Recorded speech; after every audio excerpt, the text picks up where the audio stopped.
Des scientifiques ont créé un enfant néandertalien à partir d'ADN préhistorique. Mais vous ne pouvez même pas imaginer ce qu'un humain ancien ferait dans le monde moderne. Un professeur nommé Julian Reed donne à ses étudiants un cours sur les néandertaliens. Beaucoup de gens les considèrent comme des créatures stupides et primitives. Même s'ils étaient physiquement forts, ils ont finalement été remplacés et anéantis par Homo sapiens. En même temps, chacun de nous porte encore entre 1 et 4% d'ADN néandertalien. Il s'avère que les restes d'un néandertalien sont étudiés dans un laboratoire voisin. Ils ont été découverts par un chercheur nommé Godwin Thomas, qui a appelé cet homme préhistorique William. Julian Reed laisse entendre qu'il serait incroyable d'utiliser cet ADN pour cloner un néandertalien vivant. Plus tard dans la soirée, alors que Julian se détend dans un bar, sa collègue Barbara Sullivan l'aborde. Elle est médecin et bio-ingénieure. Barbara est convaincue qu'elle peut cloner un néandertalien en utilisant un ovule de donneuse humaine moderne. Julian montre son laboratoire à Barbara et lui avoue que ramener un néandertalien à la vie est son plus grand rêve. À ce moment-là, des sentiments romantiques commencent à naître entre eux. Ils commencent à sortir ensemble et à travailler sur le projet. Il ne reste plus qu'une étape finale, obtenir des financements auprès des dirigeants et des sponsors. Certains sont prêts à prendre le risque, tandis que d'autres estiment que l'idée du jeune scientifique est contraire à l'éthique, voire immorale. La décision finale revient à Godwin Thomas, mais elle refuse de donner son approbation. Alors les scientifiques décident de mener l'expérience en secret. Barbara accepte de porter elle-même l'embryon de néandertalien. Elle et Julian se marient, et 9 mois plus tard, Barbara donne naissance à un enfant. Un petit garçon en bonne santé, à l'apparence tout à fait normale, vient au monde. Il l'appelle William. Julian va voir son superviseur, Bob Claiborne, et lui avoue ce qu'ils ont fait. Les scientifiques se disputent sur la bonne réaction à adopter, licencier Julian et Barbara, ou assumer l'entière responsabilité du projet. Finalement, ils choisissent la seconde option. Julian organise une conférence de presse et explique comment ils ont réussi à cloner un néandertalien. Génétiquement, l'enfant n'est pas le leur, mais ils sont prêts à l'élever comme leur propre fils tout en étudiant, au fil de sa croissance, les différences biologiques et intellectuelles entre les néandertaliens et les humains modernes. 18 ans ont passé. On constate que William est différent des autres personnes.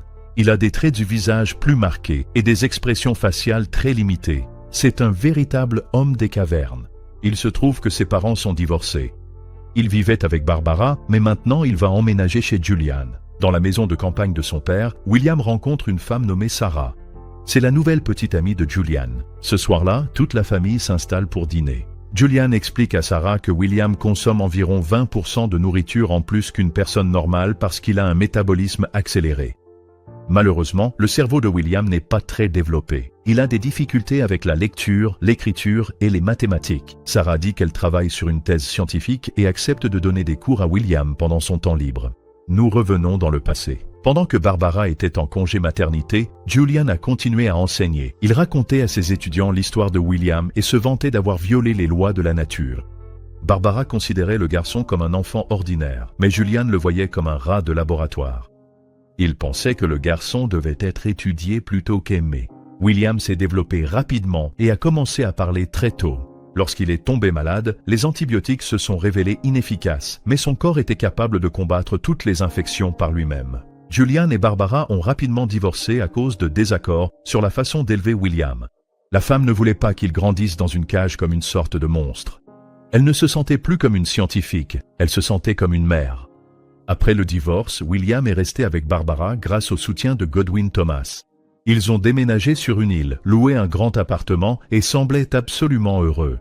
Mais le garçon ressentait toujours l'absence de son père. Barbara et Julian ont inscrit William dans une école spécialisée. Le premier jour d'école s'est plutôt bien passé. Le garçon a mentionné qu'il s'était fait un bon ami dans sa nouvelle classe.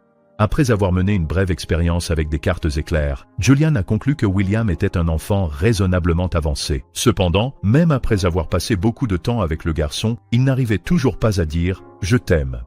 Nous revenons au temps présent. William s'entraîne puis poursuit ses leçons avec Sarah. Le problème, c'est que le jeune homme n'aime pas les métaphores. Il ne comprend pas pourquoi on ne peut pas appeler les choses par leur vrai nom. Selon William, les symboles et les métaphores sont de fausses définitions inventées par certaines personnes et imposées aux autres. Encore une fois, nous repartons dans le passé. À l'âge de 10 ans, William étudiait la musique et faisait du vélo.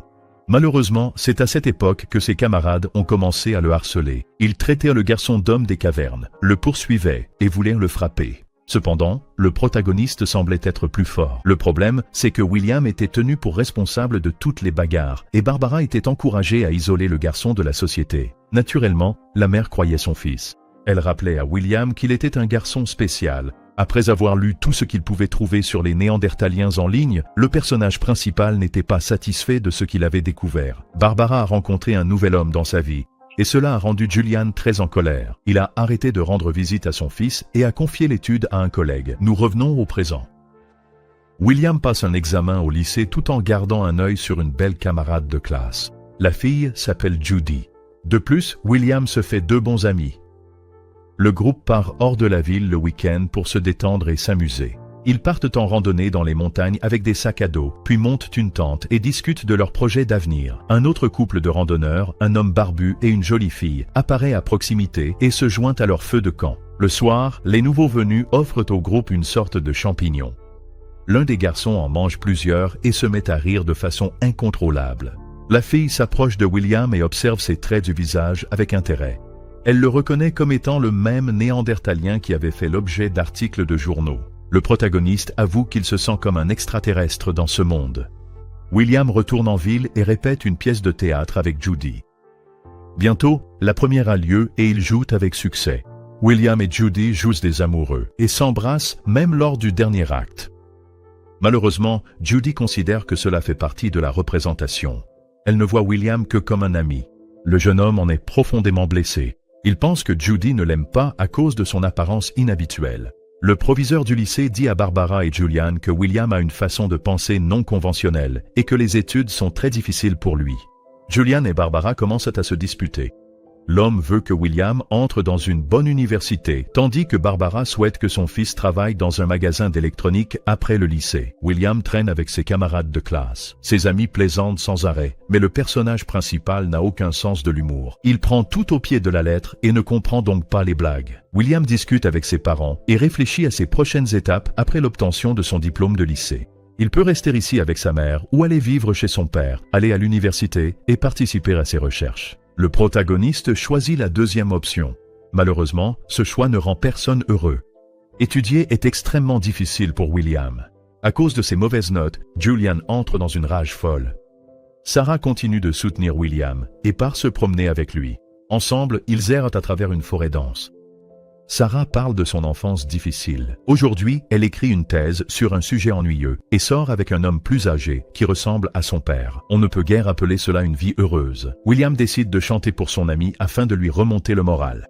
Il chante si fort qu'un couple de randonneurs surpris sort pour voir ce qui se passe. Puis William et Sarah s'embrassent. De retour à la maison, ils tombent sur un Julian furieux. Sarah baisse les yeux et ne confesse rien. Cette nuit-là, William n'arrive pas à s'endormir pendant longtemps. Il pense au fait qu'il est né à la mauvaise époque et qu'il ne peut donc pas trouver sa place dans ce monde. Le lendemain, Sarah conduit William à l'université. Ils font tous les deux comme si rien ne s'était passé. Pendant les examens, le personnage principal n'arrive pas à se concentrer et casse même plusieurs crayons. Il quitte la salle en plein cours et va voir Godwin Thomas, la scientifique qui a découvert l'ADN du dernier Néandertalien. La femme lui montre les fossiles conservés dans son laboratoire. William les étudie avec beaucoup d'intérêt. Ce ne sont pas seulement ses ancêtres, ce sont les membres de sa tribu. Après tout, il est plus proche des Néandertaliens que des humains modernes. William demande comment son espèce a disparu. L'humanité a de nombreuses théories. Godwin Thomas pense qu'ils ont été évincés par Homo sapiens. Aujourd'hui, le monde a la religion et des hiérarchies politiques, et les gens continuent de se diviser selon diverses différences. William avoue qu'il se sent comme un extraterrestre. Il n'y a pas de place pour lui sur cette planète. Ce n'est pas son époque. Sarah retrouve Barbara, et elles partent à la recherche de William. Pendant ce temps, le protagoniste assiste en secret à la conférence de son père et apprend que Julian considère en réalité les Néandertaliens comme des sauvages stupides et des hommes des cavernes. En entendant cela, William se lève et dit que l'homme se trompe. En réponse, Julian traite son fils de son plus grand échec. William est blessé et quitte l'université. Julian le poursuit et exige qu'il rentre immédiatement à la maison. Le protagoniste refuse et Julian le gifle. William essaie de s'éloigner, mais une pierre fabriquée par des peuples anciens tombe de sa poche. Julian tente de la prendre, et le jeune homme frappe son père avec son poing puissant. L'homme tombe au sol. Tous les étudiants commencent à filmer William et l'appellent l'homme des cavernes. La police commence à rechercher le protagoniste après sa fuite. Barbara et Sarah le cherchent également.